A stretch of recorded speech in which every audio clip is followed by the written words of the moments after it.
Voina chuan guitar lesson thar kan zir ho lenga voina kan zir ho le tur chu don thia mahar nge ye thiana ti hlakha guitar ol samten perdan kan zir ho le don ni ama sabera chuan sin kan langa asanga F minor a hian A minor chuan A kan hmang telanga E kan hmang tel bokang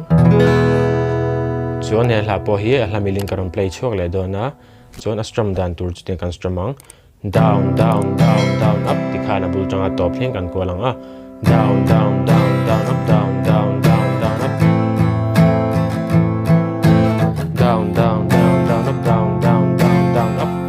khatia strumming pattern khami strumming pattern pakhat chau manga a hlapum pui per chuan ni mai don thiam har nge